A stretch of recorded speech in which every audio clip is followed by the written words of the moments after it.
Kalau si imamnya tadi meminta maaf dengan tulus kepada istri, kepada anak-anaknya, istrinya nerima dengan baik, anaknya nerima dengan baik, sambil saling memaafkan di titik-titik itu Allah tahu.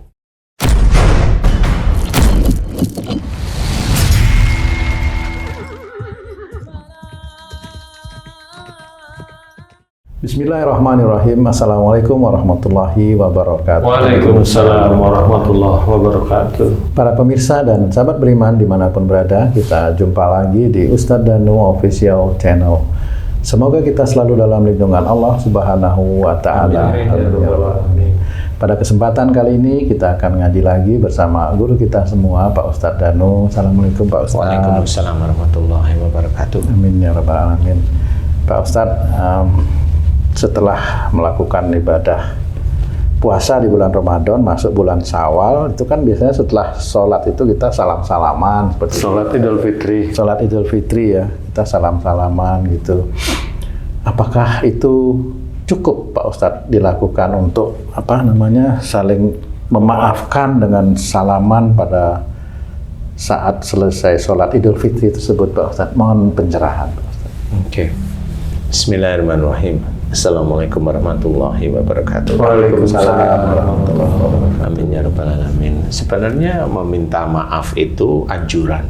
Anjuran. Ya, anjuran. Meminta maaf itu anjuran. Jadi memohon ampun kepada Allah Ta'ala itu suatu kewajiban. Karena kita kewajiban kalau pada Allah Ta'ala kewajiban. Kemudian anjuran itu kalau salah ya dianjurkan ya untuk meminta maaf. Ya, dianjurkan. Nah, cuma waktunya pada saat orang itu meminta maaf ya pada waktu dia melakukan kesalahan. Langsung gitu Pak Ustadz, langsung ya? Harusnya seperti itu. Ya. Langsung ya, momennya kamu emosi sama istri, ya kemudian kamu udah reda ya minta maaf. Jadi nggak perlu nunggu satu Syawal gitu Pak Ustadz ya? Nah kalau satu Syawal itu kan kamu itu salahnya dengan istri kan jadi banyak. Iya. Nah, kalau salaman kalau salaman cuma kosong-kosong ya apa itu gitu gimana? Jadi pada waktu kita itu meminta maaf itu harus ada ikrar, ada ucapan, ada kayak ijab kabulnya yang jelas gitu yang jelas. Jadi jelas. Walaupun sama Allah Ta'ala diterima atau tidaknya kita tidak tahu, tapi harus jelas. Umpamanya jelasnya global apa rinci?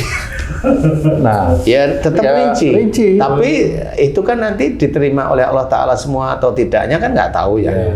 Jadi kayak gini, jika selama ini aku jadi suamimu, imam bagimu, jika aku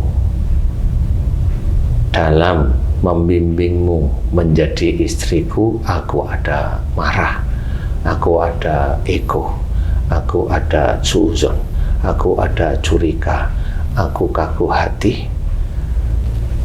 Jika itu dosa di hadapan Allah, hari ini aku suamimu meminta maaf kepadamu. Maafin aku ya. Itu kan jelas. Seperti itu. Karena apa? Ya, minta maaf itu rinci, bukan 00. Apanya yang 00? Kan nggak ketemu 00. Maafin ya, yang mana yang dimaafin kan gitu ya. Karena pada saat kita jadi imam itu ya kita bisa aja salah kan gitu. Tapi apakah memang harus seorang laki-laki yang menjadi imam itu yang kenapa harus duluan minta maaf itu Pak Ustadz ya? Kalau saya ya karena memang itu kan sama seperti komandan prajurit ya, kita bertanggung jawab nanti di hadapan Allah kan kita.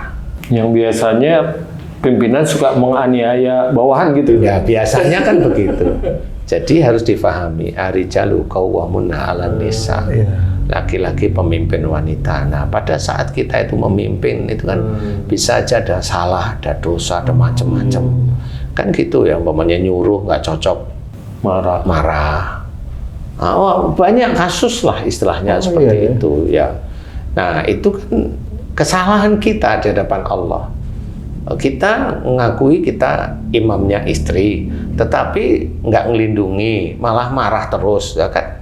Salah juga kita di hadapan Allah nantinya. Oh, berarti selama ini agak keliru yang saya sering lakukan dan sering lihat itu Pak Ustadz. Kadang-kadang kan yang laki, sini minta maaf gitu loh. Iya ya. Jadi yang laki, imam kapan minta maaf dia jadi tidak pernah merasa salah ya. Jadi yang ada sombong terus ya, bawahan ya. Iya, memang itu bagaimana itu Pak Ustadz itu? Jadi kalau kita dalam syariat ya kita harus paham sendiri. Oh berarti kita yang minta maaf. Nanti kepada anak-anak kita ya sama. Nah jika selama ini Bapak sebagai imam kamu dalam menyuruh, membimbing kamu ada marah, ada egois, ada ini. Jika itu dosa di hadapan Allah, Bapak minta maaf kepadamu lillahi ta'ala. Maafin Bapak ya nak. Kan jelas. Nah, jika selama ini Bapak salah di hadapan kamu, ya Bapak namanya manusia, wajar salah, ya ada marah, ada selingkuh, ada ini ya kamu. Bapak mulai hari ini minta maaf sama kamu jika itu menjadikan kamu marah pada Bapak. Maafin Bapak ya. Oh, kan gitu. Ya. Terus jawabannya apa tuh Ustaz biasanya? Nggak perlu dijawab. Oh, nggak perlu minta jawaban. Anak itu mau jawab, mau nggak jawab, terserah. Terserah itu bukan, ini sekarang manusiawi ya. Tapi kalau anaknya baik pasti jawab lah. Oh iya.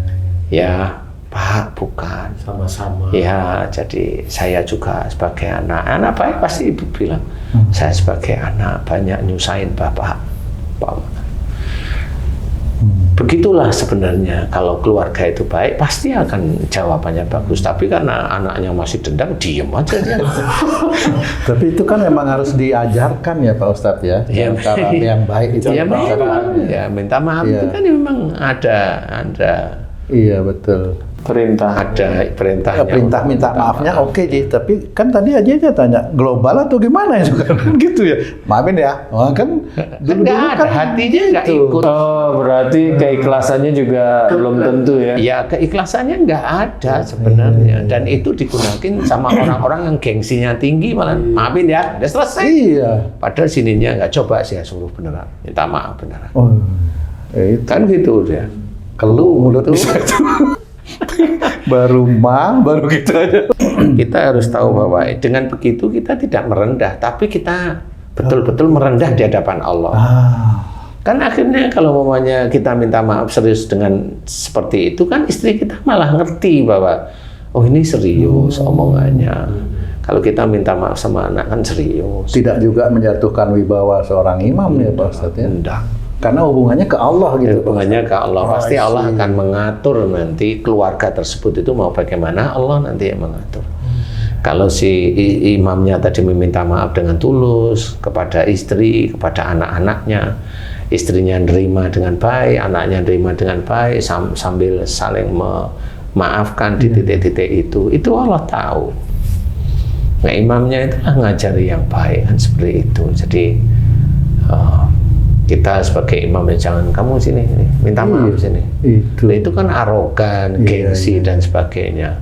Enggak seperti itu. Jadi memang harus difahami bahwa kita sebagai imam ini ya tidak bisa sesempurna Rasulullah.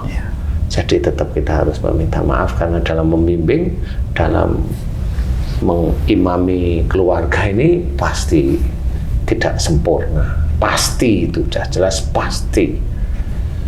Sehingga salah di hadapan Allah ya salah satunya ya meminta maaf dengan tulus pada istri, pada anak-anak yang lain seperti itu. Sehingga itu menjadikan keluarga itu rukun nantinya. Oh begini ya, oh sehingga tahu. Tapi kalau nggak pernah minta maaf ya gimana? Anaknya ke sono, ini istrinya kemana lah? Seperti ini, jadi tidak fokus. Jadi boleh istilahnya kalau habis sholat Idul Fitri atau Idul Adha boleh aja minta maaf, silahkan. Tapi lebih baik gimana? Jika ada salah minta maaf langsung seperti itu. Minta maafnya ya jelas gitu. Maafin aku ya Dek, maafin aku ya Ma gitu. Jika tadi perilakuku terlalu jahat sama Mama gitu. Maafin, aku belajar tidak mengulangi lagi. Ya kan seneng istri kalau digituin ya. Ya, jadi intinya seperti itu, boleh meminta maaf, tapi jelas, kalimat itu jelas seperti orang ijab qabul istilahnya. Jelas sehingga hati kita itu mengikuti sebenarnya. Jadi hati kita itu mengikuti sehingga apa yang kita ucapkan itu akan terngiang terus di dalam hati kita sendiri untuk tidak mau melakukan perbuatan tidak baik kepada istri, kepada anak-anak kita. Nah, seperti itu tuh, itu sama itu memberi contoh yang baik, berarti kita masuk ke ranah qu anfusakum wa alaikum naro, itu memberikan pelajaran juga. Sehingga nanti anak kalau salah kan maafin aku ya Pak, kan gitu. Maafin aku ya Bu, kan jelas. Iya. Kalau begitu dia salah, maafin aku ya Pak, Bu. Maafin aku ya Bu, aku janjinya tadi habis Isya mau pulang, tapi ini jam 11 malam baru pulang, maafin ya. Itu kan baik. Loh, kenapa dia minta maaf? Karena anaknya dititipin di orang tuanya, jadi dia minta maaf, kan baik. Kan gitu. Jadi semuanya akan menjadi ilmu di setiap saatnya, sehingga disitulah ada kerukunan dalam rumah tangga, sehingga disitulah belajar untuk menjadikan baik di dalam suatu keluarga, mengajarkan kebaikan dari syariat Islam, mengajarkan kebenaran, fokus yang dikerjakan hanya satu, lillahi ta'ala, kan seperti itu. Ya, boleh silahkan selesai sholat Id saling maaf-maafkan, boleh. Tapi kalau salah ya sebaiknya langsung minta maaf, jadi tidak nunggu Idul Fitri seperti itu, langsung aja lah, intinya seperti itu, lebih mulia di hadapan Allah Ta'ala, kan gitu ya. Ya, mudah-mudahan menjadikan manfaat bagi kita semua, insyaallah. Wallahu a'lam. Alhamdulillah, alhamdulillah. Terima kasih banyak Pak Ustadz penjelasannya. Para pemirsa dan sahabat beriman dimanapun berada, demikian tayangan video kami kali ini. Kami mohon maaf jika ada kesalahan. Terima kasih atas perhatiannya. Wassalamualaikum warahmatullahi wabarakatuh. Waalaikumsalam warahmatullahi wabarakatuh. Alhamdulillah.